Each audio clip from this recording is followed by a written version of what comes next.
সবাইকে স্বাগত জানাচ্ছি সিএমজি বাংলার সাপ্তাহিক আয়োজন সবুজ পৃথিবী অনুষ্ঠানে। কৃষিভিত্তিক এই আয়োজনে পুরো সময় আছি আমি আফরিন মিম।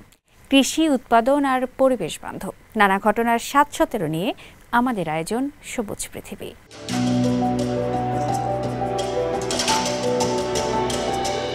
কৃষিকাজে নিজের পেশা গড়ে তুলেছেন চীনের উইগুর স্বায়ত্তশাসিত অঞ্চলের কৃষক ঘেনি এমেন্ট। তুলা চাষে তিনি প্রয়োগ করেছেন ড্রিপ সেচ পদ্ধতি। ঘেনি এমেন্ট শুধু নিজের জন্য নয়, অন্য কৃষকদেরও শেখাচ্ছেন চাষ পদ্ধতি। নতুন কৌশল শিখিয়ে উৎপাদন ও আয় বাড়াতে সহায়তা করছেন তিনি। চলুন দেখা যাক কিভাবে এই তরুণ কৃষকের উদ্ভাবনী ভাবনা আর সহমর্মিতা পুরো অঞ্চলের কৃষিক্ষেত্রে নতুন পরিবর্তন আনছে। বিস্তারিত থাকছে প্রতিবেদনে।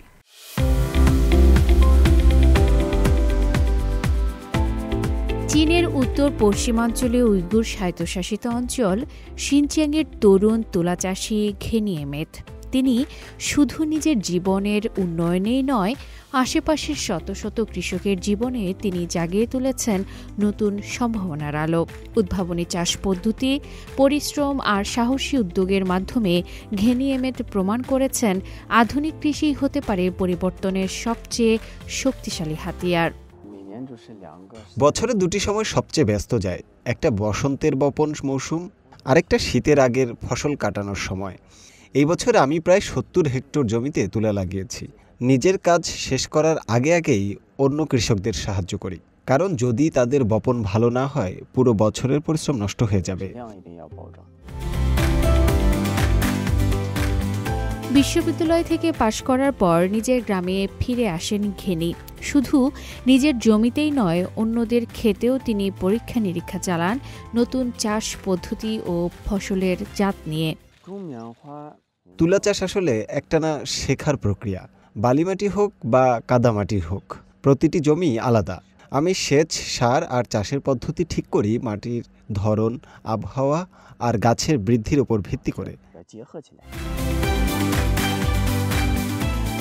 নতুন জাতের তুলা চাষ ও আধুনিক প্রযুক্তি ব্যবহারে ঘেনি এমেট আজ এক অনন্য উদাহরণ শিনচিয়াংয়ের কৃষিক্ষেত্রে।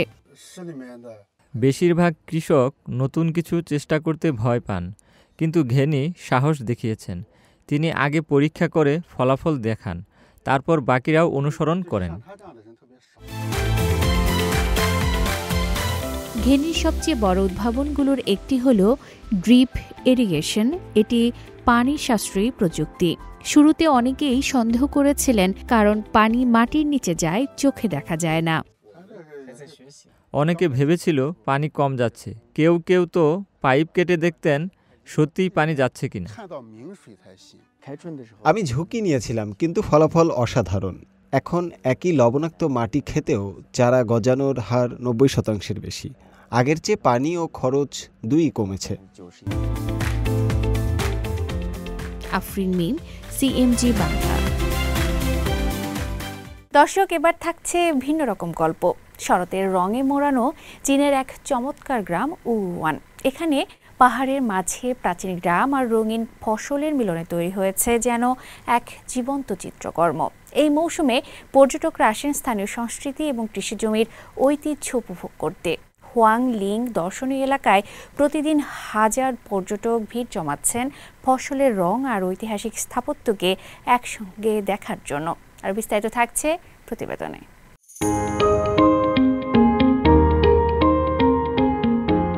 চীনের দক্ষিণ পূর্বাঞ্চলীয় চিয়াংসি প্রদেশের উইওয়ান গ্রাম। এখানে যেন শরৎ নেমেছে এক শিল্পীর তুলি হয়ে। পাহাড় জুড়ে ছড়িয়ে আছে সোনালি আলো, আর গ্রামের ঘরবাড়ির সামনে বাঁশের গোল ট্রেগুলোয় রঙিন ফসল যেন ফুটিয়ে তুলেছে এক প্রাণবন্ত ক্যানভাস। মৃদু বাতাসে দুলে ওঠা এসব রং লাল, হলুদ, কমলা শরতের নিজস্ব সুরে সাজিয়েছে পুরো উপত্যকা। আর সেই অনন্য রূপের টানে হাজারো পর্যটক ভিড় করছেন এই ছবির মতো সুন্দর প্রান্তরে, সৌন্দর্যকে চোখে মনে ধারণ করতে। চীনের সবচেয়ে সুন্দর গ্রামগুলোর মধ্যে অন্যতম হিসেবে পরিচিত ইউয়ানের পর্যটন বাজার এখন জমজমাট। জাতীয় দিবসের ছুটির আমেজ কাটলেও শরতের প্রাচুর্য নতুন করে টেনে আনছে পর্যটকদের। বিশেষ করে হুয়ালিং এলাকায় চলছে পর্যটকদের ভিড়। এখানে স্থানীয়দের ঐতিহ্যবাহী ফসল শুকানোর চিত্র যেন জীবন্ত এক স্ক্রল পেইন্টিং। এলাকার সুসংরক্ষিত প্রাচীন গ্রামগুলো হুই স্টাইল স্থাপত্যের জন্য বিখ্যাত। আর শরৎ এলেই কৃষকরা গোল বাঁশের ট্রেতে সাজিয়ে দেন কাঁচা লাল মরিচ, সোনালি ভুট্টা সহ নানা রঙের ফসল। এই দৃশ্য দেখতে প্রতিদিন আসছেন 15,000-এরও বেশি পর্যটক। সপ্তাহান্তে এর সংখ্যা ছাড়িয়ে যাচ্ছে 20,000-এ। শরতের রঙে সেজে ওঠা ইউয়ান শুধু প্রকৃতির সৌন্দর্যই নয়, তুলে ধরছে স্থানীয় সংস্কৃতি, কৃষি ঐতিহ্য ও মানুষের দীর্ঘদিনের জীবনযাপনের চিত্র। আর তাই দেশের নানা প্রান্ত থেকে পর্যটকরা ছুটে আসছেন এই অনন্য শরতের স্বাদ নিতে। আফরিন মিম, সিএমজি বাংলা। এবারের সয়াবিন মৌসুমে যুক্তরাষ্ট্রের আইওয়ার কৃষকরা পড়েছেন টানাপোড়েনে। একদিকে দাম কম, অন্যদিকে ক্রেতা কারা হবেন সেটাও অনিশ্চিত। এর পেছনে বড় কারণ মার্কিন শুল্ক নীতির অস্থিরতা। সাধারণত এই সময়ে ফসল ঘরে উঠে যায় এবং অর্ডারও নিশ্চিত থাকে, কিন্তু এবার অনেকেই বিক্রি না করে মজুত করে রাখছেন ভবিষ্যতের দামের আশায়। বিশেষজ্ঞরা বলছেন, চীনসহ বৈশ্বিক বাণিজ্য সম্পর্ক স্বাভাবিক না হলে কৃষক ও বাজার দুই পক্ষই ক্ষতিগ্রস্ত হবে।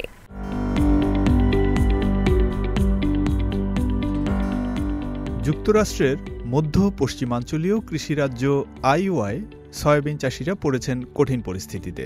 চলতি মৌসুমে ফসল কাটার সময় হলেও বৈশ্বিক বাজারে অর্ডার কমে যাওয়া এবং শুল্কনীতির অনিশ্চয়তার কারণে সয়াবিনের দাম পড়ে গেছে যুক্তরাষ্ট্রে। ফলে অনেক মার্কিন কৃষক তাদের উৎপাদিত সয়াবিন বিক্রি না করে মজুত করে রাখছেন ফসল।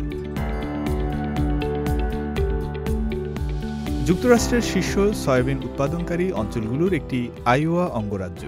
এখানে অক্টোবরের মাঝামাঝি সময়ের মধ্যেই সয়াবিন সংগ্রহ শেষ হয় এবং কৃষকরা আগেই ক্রেতা চূড়ান্ত করেন। কিন্তু এই বছরে পরিস্থিতি ভিন্ন। বাজার অনিশ্চিত, দাম ও ক্রেতার সংখ্যাও কম। যদি কৃষকরা নিয়মিত বাজারে পণ্য বিক্রি করার সুযোগ না পান, তারা ফসল মজুত করে রাখেন। তাদের কাছে স্টোরেজ সুবিধা আছে। তারা অপেক্ষা করেন পরবর্তী কয়েক মাসে বাজারের পরিস্থিতি বদলায় কিনা তা দেখার জন্য।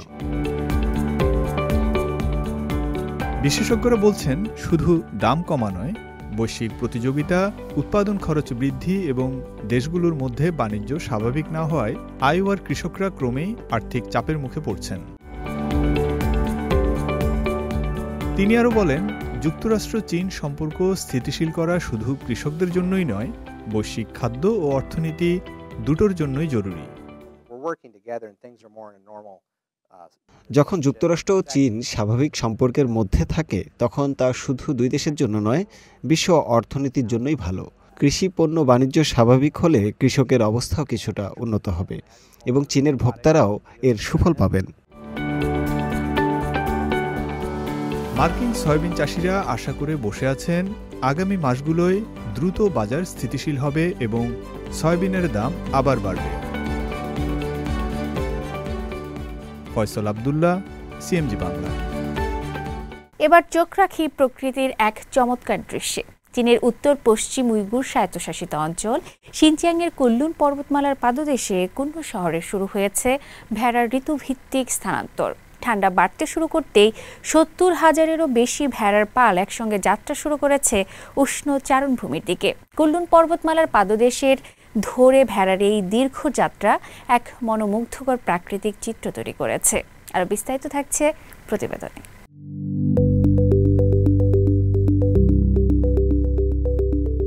চীনের শিনচিয়াং উইগুর স্বায়ত্তশাসিত অঞ্চলের কুনলুন পর্বতমালার পাদদেশে অবস্থিত কুন্নু শহরে শুরু হয়েছে মৌসুমী পশু স্থানান্তরের মহাযাত্রা। শীতের আগমনে তাপমাত্রা কমে যাওয়ায় স্থানীয় রাখালরা তাদের ভেড়ার পাল নিয়ে উষ্ণ তৃণভূমির পথে যাত্রা শুরু করেছেন। তথ্য অনুযায়ী কুনলুন পর্বতের পাদদেশে থাকা 70,000-এরও বেশি ভেড়া ইতিমধ্যে শরতের তৃণভূমির উদ্দেশ্যে রওনা হয়েছে। এই মৌসুমী স্থানান্তর প্রক্রিয়া কেবল রাখালদের জীবনের অংশ নয়, বরং শতাব্দী প্রাচীন ঐতিহ্যের ধারক বাহক। এই সময় এলেই রাখালরা গ্রীষ্মকালীন চারণভূমি থেকে ভেড়ার পালকে নামিয়ে আনেন পাহাড়ের নিচু অঞ্চলের শরতের তৃণভূমিতে, যেখানে বাতাস তুলনামূলক উষ্ণ থাকে এবং অনেক বেশি খাদ্য থাকে। এই যাত্রায় তাদের প্রায় ৬০ কিলোমিটার দীর্ঘ পথ অতিক্রম করতে হয়, যেখানে পাড়ি দিতে হয় একাধিক পর্বতমালা ও নদীপথ। পুরো স্থানান্তর অভিযানে সময় লাগে প্রায় ২০ দিন। রাখালরা জানান, শরতের তৃণভূমিতে পৌঁছানোর পর শুরু হবে নতুন প্রজনন মৌসুমের প্রস্তুতি। সেখানে মাদি ভেড়াগুলোর কৃত্রিম প্রজননের ব্যবস্থা করা হবে, যাতে প্রজনন দক্ষতা বাড়ানো যায় এবং পালকে আরও উন্নত ও স্বাস্থ্যবান করা সম্ভব হয়। কুনলুন পর্বতমালা উত্তর পশ্চিম চীনের বিস্তৃত অঞ্চল জুড়ে প্রায় ২৫০০ কিলোমিটার দীর্ঘ, যা এশিয়ার অন্যতম বৃহৎ পর্বতশ্রেণী।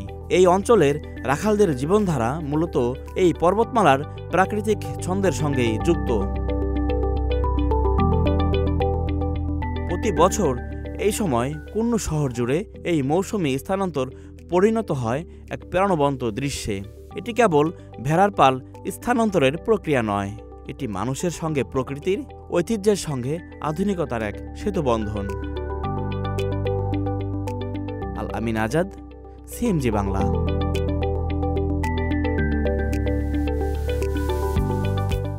কফির গন্ধে মোমো করা পাহাড়ি দেশ ভেনেজুয়েলা একসময় ছিল লাতিন আমেরিকার অন্যতম কফি রপ্তানিকারক দেশ, কিন্তু অর্থনৈতিক সংকট, রাজনৈতিক টানাপোড়েন আর মার্কিন নিষেধাজ্ঞার এক সময় প্রায় উড়ে গিয়েছিল সেই সুবাস। শত বাধা পেরিয়ে এখন আবার নতুন করে জেগে উঠেছে ভেনেজুয়েলার শতবর্ষী কফি শিল্প। প্রকৃতির রোদ, বৃষ্টি আর নিষেধাজ্ঞার ঝড় কাটিয়ে দেশটি যেন আবার খুঁজে পেয়েছে তার পুরনো সুবাস। আর বিস্তারিত থাকছে প্রতিবেদনে।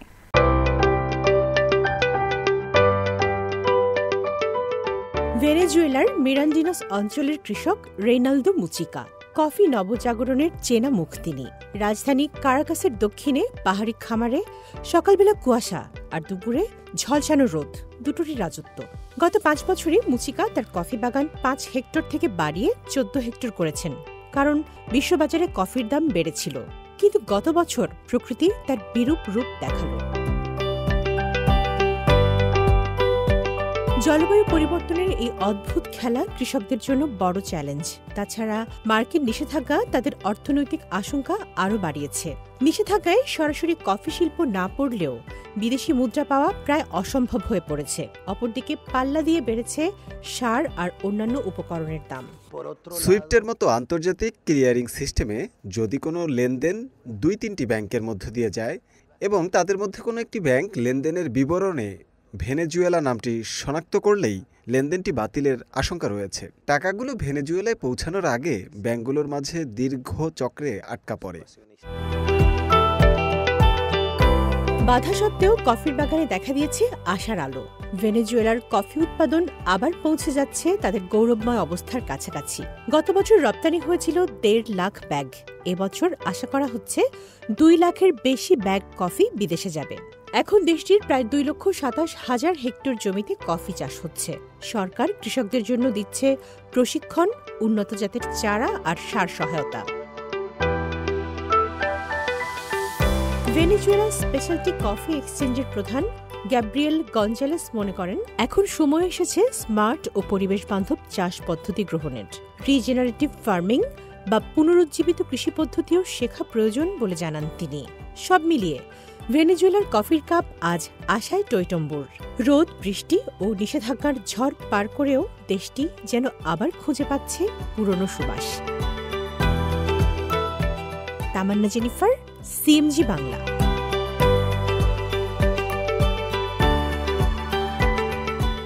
প্রিয় দর্শক, আমরা অনুষ্ঠানের একদম শেষ পর্যায়ে চলে এসেছি। অনুষ্ঠানটি টেলিভিশনের পাশাপাশি সামাজিক যোগাযোগ মাধ্যমে দেখতে www.facebook.com/cmg বাংলা এবং ইউটিউব চ্যানেল সিএমজি বাংলাতে ক্লিক করুন। আগামী সপ্তাহে আবার দেখা হবে একই দিন একই সময়ে। সবাই ভালো থাকুন, নিরাপদে থাকুন আর থাকুন সবুজের সঙ্গে।